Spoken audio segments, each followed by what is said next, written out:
and anywhere near where we ought to be. If our manufacturing sector is a negative 2.85% in one single quarter, the manufacturing sector in Nigeria is in recession. And that's the truth. The manufacturing sector is in recession. That's a negative 2.85%. That's slipping into recession. We were good, slightly, 0.64 in second quarter, but we're now underwater. Let's get some first word. We're going to be swarming all over this, as I promised last week, from Femi Awoyemi, who is a financial analyst and the chief executive officer at Proshare in Nigeria. Olufemi Awoyemi, good morning. It's good to have you here. Good morning. Yeah, quite a bunch of data to analyze and get our heads through. Give us your understanding on the headline numbers. Well, we basically have seen the most positive things for the first time in terms of increase in oil production. The revision that occurred in Q2, basically from crude oil, the increase we have this time was largely from the oil sector, which was driven by an increase in the oil production. And for the first time, it is reported that we hit 2.03 million barrels per day, which is a significant improvement. So the oil sector grew about 25.89% in the quarter. And I'm still looking at the numbers.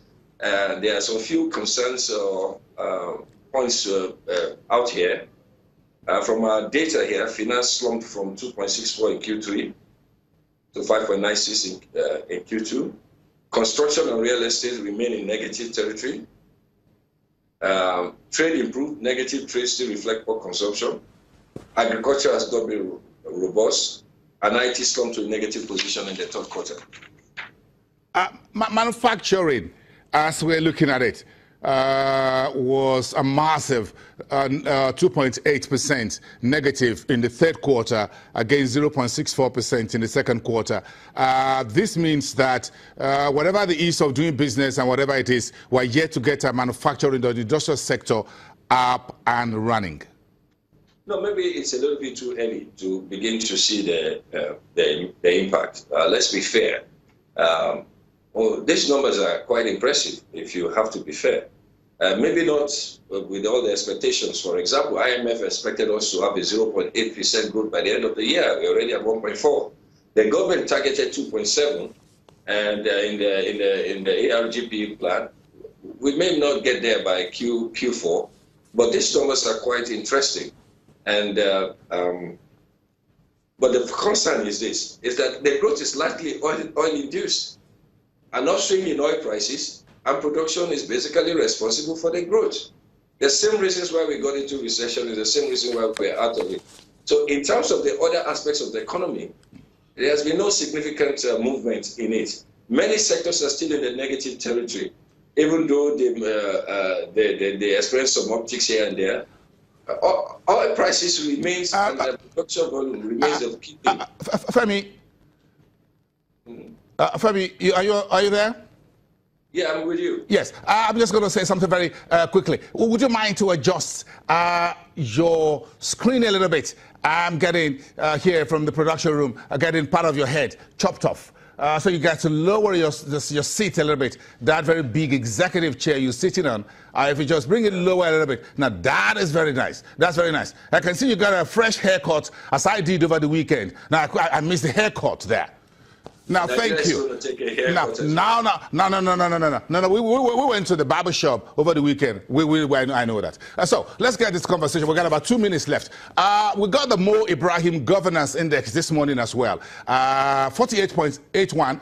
That's not a pass mark for Nigeria in overall governance. And the lowest that we got was in sustainable economic opportunity. What more should we be doing right? Okay, so here's the thing. If there is a lack of coherence in your overall plan, most of all these reports which you are getting are indicative factors to show that there's still a lack of coherence in the plan in terms of how you want to execute them and how you want to execute them. That's really what it is. The Mo Ibrahim report is disappointing in the sense that, in fact, we are below some West African averages, which shouldn't be. But relative to our size, relative to our resources, it is possible that we are behind, just like what you saw with Moody's report. which in an ill-advised manner we also started exchanging words with. That is not the question. If we're not doing well, let us accept we're not doing well. And like I've often told you, there is some challenges which comes from coming out of a recession, having to have decommissioned the economy. And these are early days. What we hope is that we can sustain the level at which we are going. Hopefully by next year, without the challenge of politics, things should actually improve. And we will see better metrics on most of all these reports.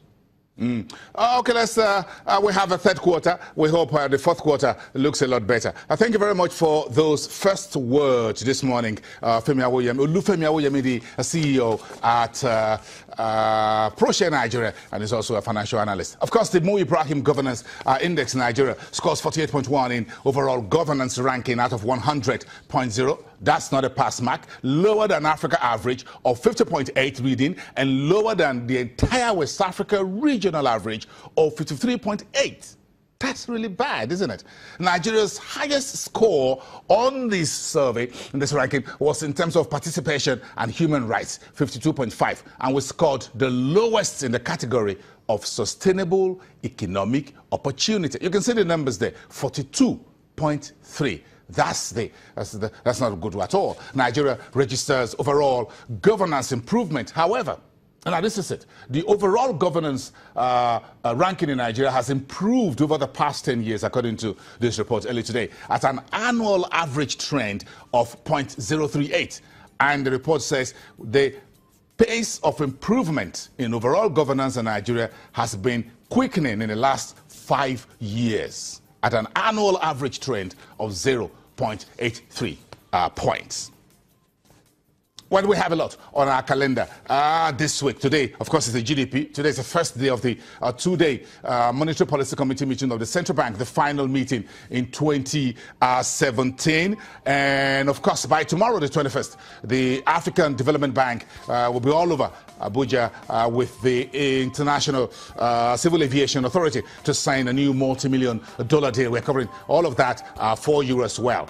Then the budget is on Wednesday. Yes, the first discussion. Let's come back to you after the break. We have a lot more about the budget, the third quarter GDP, inflation, Mo Ibrahim, all in one basket.